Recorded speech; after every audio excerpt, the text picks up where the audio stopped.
को ताकत देना, हमको मार्ग दिखाना कि हम उस जनता के विश्वास पे खरे उतर सके। रोज सवेरे उठ के मैं प्रार्थना करता था भगवान से, और जितने वादे कर रखे थे, हमारा मैनिफेस्टो, वो अपने फोन के अंदर लेके घूमता हूं मैं। रोज एक बार पढ़ लेता हूं कितने काम हो गए, कितने बच गए। आज 1 साल पूरा हो गया। 1 साल के बाद मेरे को ये कहते हुए फक्र महसूस हो रहा है कि जो भरोसा आपने किया था, उस भरोसे से कुछ ज्यादा ही काम करके दिखाया, कुछ कम काम करके नहीं। आज मैं चैलेंज करता हूं, 65 साल में भारत के इतिहास में किसी पार्टी ने 1 साल के अंदर इतना काम करके दिखाया हो, मेरे को बता दो।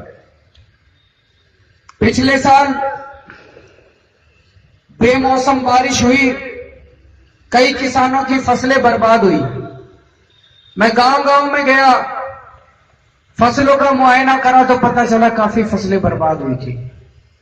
जैसा भी हमारे कई सारे एमएलए ने बताया, चर्चा हुई भाई कितना मुआवजा मिलना चाहिए, और मुआवजा इतना भाई मिलना चाहिए भाई अगली फसल तक थोड़ा बहुत अपने घर का खर्चा भी निकाल ले। तो हमने 20,000 रुपए एकड़, 20,000 रुपए किले, यानी कि 50,000 रुपए हेक्टेयर के हिसाब से मुआवजा ऐलान करा, जो कि पूरे भारतवर्ष में आज तक कभी इतना मुआवजा कभी किसी सरकार ने नहीं दिया।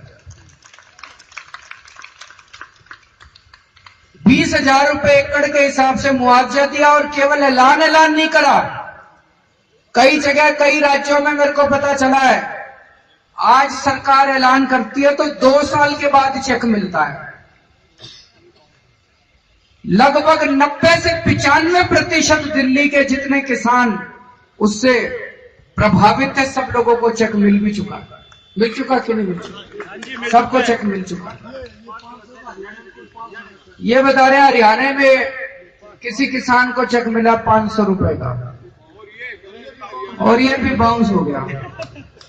ये 500 रुपए का चेक केवल पैसे की बात नहीं है, ये किसान का अपमान है, उसकी इज्जत का अपमान है। ऐसे कर रहे हैं जैसे किसान भीख मांग रहा है। किसान 24 घंटे मेहनत करके खून पसीना बहा के हमारे लिए रोटी बनाता है। जिस दिन किसान काम करना बंद कर देगा ना देश का, ये सारे भूखे मर जाएंगे। जितने नेता घूम रहे हैं सारे भूखे मर जाएंगे। वो किसान की अहमियत को समझ नहीं रहे हैं। हमने भी 20,000 रुपए एकड़ का मुआवजा दिया, एहसान नहीं किया किसी के ऊपर। आपका पैसा है जी, आपको वापस करा। आप हमारे लिए रोटी कमाते हो, रोटी बनाते हो।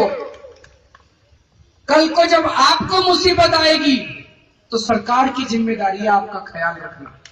तो एहसान नहीं करा, यही तो सरकार का काम है। हमने अपना काम पूरा करा। अभी भी मार्च के महीने में ओले पड़े, और मैंने अपने डिविजनल कमिश्नर को कहा था, मैंने कहा कि गांव का मुआयना कराओ, उसकी रिपोर्ट आ चुकी है। इस बार पिछली बार जितना तो नहीं, लेकिन कई गांवों का नुकसान हुआ है। तो आज इस मंच के माध्यम से मैं ऐलान करना चाहता हूं कि जितना मुआवजा पिछली बार दिया था, उतना ही मुआवजा सरकार इस बार भी देगी। जहां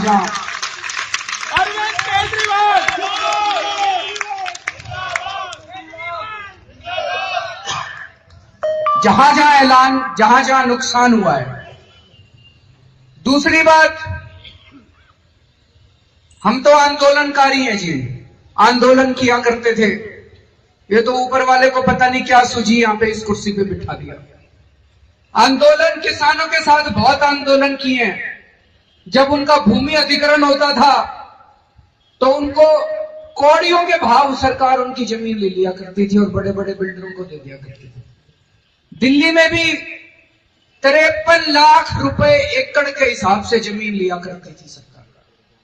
53 लाख रुपए एकड़ के हिसाब से कहीं जमीन लेके दिखा दो, किसी कोने में भी जमीन नहीं मिलेगी आपको 53 लाख के हिसाब से। तो सस्ती से सस्ती जमीन भी 53 लाख रुपए के हिसाब से।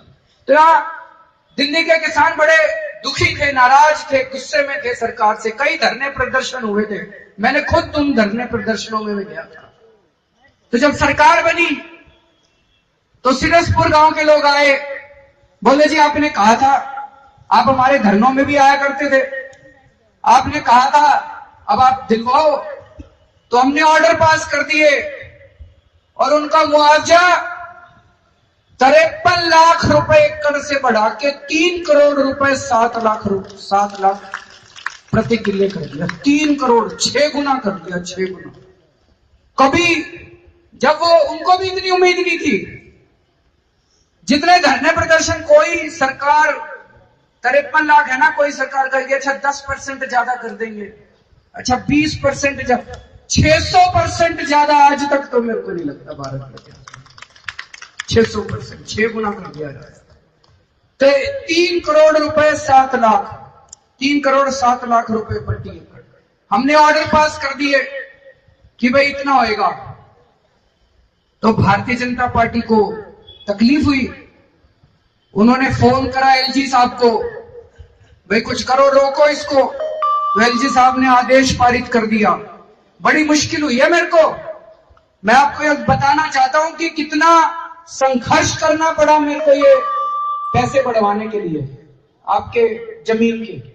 तो एलजी साहब ने ऑर्डर पास कर दिया, मैं मुख्यमंत्री के आदेश को निरस्त करता हूं रोकने के लिए। तो मैंने उसके बाद आदेश पारित कर दिया, मैं एलजी साहब के आदेश को निरस्त करता हूं। भाई आपकी छाती चौड़ी है तो हमारी उससे ज्यादा चौड़ी है। तो मैंने उनके आदेश को निरस्त कर दिया, मैंने कहा हम नहीं मानते। फिर नीचे मैंने अफसरों को कहा, मैंने कहा लागू करो। तो अफसर बोले जी वो एलजी साहब सस्पेंड कर देंगे। मैंने कहा वो एलजी करे ना करे, मैं पहले सस्पेंड कर दूंगा तुम लोग। बड़ी खींचातानी हुई है भाई साहब दिसंबर के महीने में। ये सिरसपुर वालों को भी मैं बधाई देना चाहूंगा, वो रोज मेरे घर आके बैठ जाया करते थे। थोड़ा मेहनत सबको करनी पड़ती है, वो रोज मेरे घर आके बैठ जाते थे, मैं अफसरों को बुलाता था, सस्पेंड करने की धमकी देता था। अंत में जाके ये किसी तरह से आदेश पारित हुआ 3 करोड़ का और लागू हुआ और सबको मुआवजा मिल चुका है, चेक बट गया सबके। ये बहुत बड़ा काम हुआ है। ये केवल सिरसपुर गांव का नहीं हुआ, पूरे देश के किसानों के लिए बहुत बड़ी बात है। अब पूरे देश के किसान अपने अपने इलाके में लड़ सकते हैं जी। 3 करोड़ रुपए सिरस गांव गांव में मिले तो हमको भी दो, कह सकते हैं सब लोग, सारे गांव वाले पूरे देश के अंदर कहेंगे अब कि अगर दिल्ली में केजरीवाल दे सकता है तो हमको भी दो। सबकी लड़ाई, और कोर्ट में भी जा सकते हैं जी, देखो 3 करोड़ रुपए वहां मिले थे, हमारा भी बढ़ाओ। तो सबकी लड़ाई को मजबूती मिली है, किसानों की आवाज बुलंद हुई है पूरे देश के अंदर। ये बहुत बड़ी बात हुई है। और कई सारे मुद्दे हैं जो अभी उठाए। 74(4) का मुद्दा है, 20 सूत्री कार्यक्रम में जो जमीन मिली उसके मालिकाना हक का मुद्दा है, धारा 81 का मुद्दा है, धारा 33 का मुद्दा है, लाल डोरे का मुद्दा है, ट्यूबवेल का मुद्दा है, बीज और खाद पे सब्सिडी देने का मुद्दा है। इनमें कई चीजों के ऊपर निर्णय हो चुका है, लेकिन जब तक कैबिनेट से पास नहीं हो जाता, मैं जो भी कहता हूं वो करता हूं। मैं बिना अपना काम किए मैं ऐलान नहीं करता। जब तक कैबिनेट से पास नहीं होएगा मैं ऐलान नहीं करूंगा। तो इसलिए एक कमेटी बनाई है हम लोगों ने, और मुझे पूरा उम्मीद है अप्रैल या मई के महीने तक इसमें से कई सारे मुद्दों के ऊपर आपको हम ऐलान करेंगे, और एक एक करके जितने मुद्दे आप लोगों के, वो सारे मुद्दों पे काम कर रहे हैं हम लोग। आप में से ही एक है जी, आपकी तकलीफ हमारी तकलीफ है। हम यहां पैसे कमाने तो आए नहीं है, तो हमको खुशी किस चीज से मिलती है? हमको खुशी बीजेपी और कांग्रेस वालों को किस चीज से खुशी मिलती थी? वो ये देखते थे इसमें कितने पैसे कमा लूं मैं, इस ठेके में कितने पैसे कमा लूं। हम एक ढेला नहीं कमाते, हमको खुशी इस बात से मिलती है जब एक बार आप कह देते हो जी बड़ा अच्छा काम करा। आप जब पीठ पे हाथ रख देते हो हमारे, तो हमारा खून 1 किलो बढ़ जाता है। हमारे को खुशी इसी बात से मिलती है जब आप हमारे काम की तारीफ कर देते हो। अभी बिजली के रेट बढ़े, बिजली के रेट हमने कम करे। पिछले कई सालों से हर साल बिजली के रेट बढ़ा रहे हैं, हर साल बिजली के रेट बढ़ा रहे हैं। पिछले साल पहला साल था जब बिजली के रेट नहीं बढ़ने दिए हमने दिल्ली के अंदर, और बढ़ने नहीं दिए, बिजली के रेट हमने आधे कर दिए बिजली के। जब मैं मुख्यमंत्री बना दिल्ली के अंदर, मैंने देखा मंगा के पूरे देश में सारे राज्यों में बिजली सबसे महंगी थी। पूरे देश के अंदर सबसे महंगी बिजली दिल्ली में थी। आज सारे राज्यों में नीचे से तीसरे नंबर पे है बिजली, सबसे सस्ती हो गई है।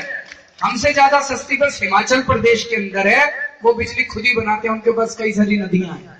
हिमाचल प्रदेश छोड़ दो तो पूरे दिल्ली, पूरे देश के अंदर सबसे सस्ती बिजली आज दिल्ली के अंदर हो गई। ये कहते हैं सब्सिडी देता है केजरीवाल, सब्सिडी देता है केजरीवाल। 1400 करोड़ रुपए की सब्सिडी दी हमने बिजली आपकी सस्ती करने के लिए। 1400 करोड़ रुपए की सब्सिडी से 36 लाख लोगों का फायदा हुआ।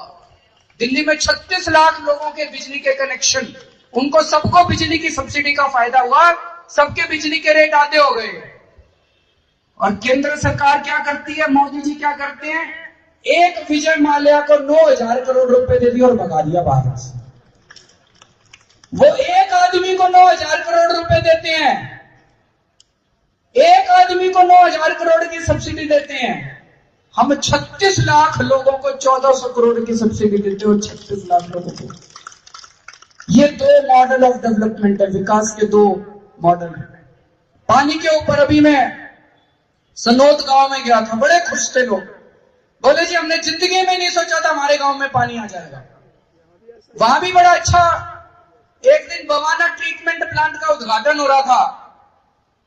वहां उद्घाटन के दौरान सनोद गांव की 4-5 मां बहनें आ गई और स्टेज पे चढ़ गई, बोतल लेके आई थी पानी की, गंदा पानी, बहुत ही काला पानी।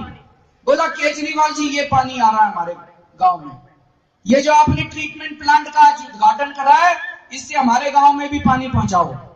मेरे बगल में जल बोर्ड का चेयरमैन बैठा था, मैंने उससे पूछा जी हो सकता है? बोला हो सकता है। मैंने ऐलान कर दिया, मैंने कहा इस ट्रीटमेंट प्लांट का पानी आपके गांव में भी पहुंचे। 1 महीना हो गया, उन्होंने काम ही नहीं करा। फिर उस गांव के लड़के आए मेरे पास, कहते जी आप ऐलान करके आए थे, अभी तक तो कुछ हुआ नहीं। तो मैंने चेयरमैन को फोन करा, फिर मैंने कभी करा नहीं। कहते जी वो देखा था हम लोगों ने, वो थोड़ी सी जमीन यूं है कि यूं है, पता नहीं वो क्या कह रहा था। बोला जी हो नहीं सकता। मैंने कहा भाई अब तो मुख्यमंत्री ने कह दिया, अब तो करना पड़ेगा, चाहे अमेरिका से लेके आओ टेक्नोलॉजी। तो कर दिया उन्होंने। इनको सबको, अफसरों को पता है करना है तो कैसे करना और नहीं करना तो कैसे करना। तो उन्होंने कर दिया। आज सनोद गांव में उन्होंने धन्यवाद के लिए एक रैली रखी थी कि जी हमने जिंदगी में नहीं सोचा था कि ये हो सकता है, लेकिन आपके टाइम में पानी आ गया हमारे गांव में, और इनके गांव में भी, आज कंजावले में भी जुड़ गया पानी। आपकी जानकारी के लिए बता दूं, ये अभी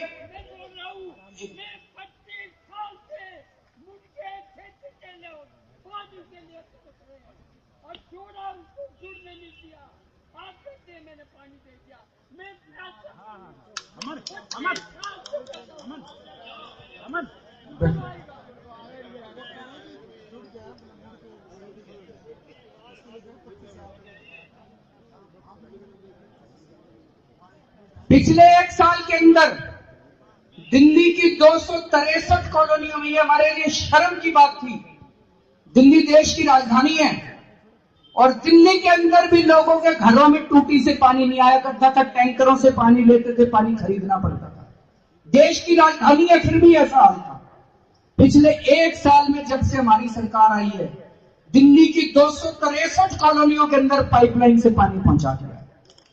द्वारका चले जाओ, बवाना चले जाओ, कई इलाकों के अंदर हमने पानी पहुंचाया है, लेकिन अभी पूरा नहीं हुआ, जैसे भाई साहब बता रहे हैं। अभी भी कई इलाके बाकी हैं। 1 मिनट में बात पूरी कर, अभी भी कई इलाके बाकी हैं। लेकिन इस बार मैंने जल बोर्ड के चेयरमैन को बोला, दिसंबर 2017 तक, यानी कि 2016 चल रहा है अभी, अगले साल 1.5 साल के बाद दिसंबर 2017 तक पूरी दिल्ली के घर घर के अंदर पानी देना, कितने पैसे चाहिए? बोला जी 850 करोड़ चाहिए। हमने इस बजट के अंदर 850 करोड़ रुपए दे दिए। दिसंबर 2017 तक सबके घर में पानी पहुंच जाएगा। 30 या 40 कॉलोनी बचेंगी जो कि फॉरेस्ट एरिया पे है, जहां पे हम सुप्रीम कोर्ट के ऑर्डर की वजह से दे नहीं सकते। बाकी पूरी दिल्ली के अंदर घर घर के अंदर पानी नहीं पहुंचेगा। मैंने उनको बोला है पूरी दिल्ली में लेबोरेटरी बनाओ, जो करना करो, लेकिन जो पानी आपकी टूटी में आएगा वो पानी सीधे ओक लगा के पीने वाला होना चाहिए।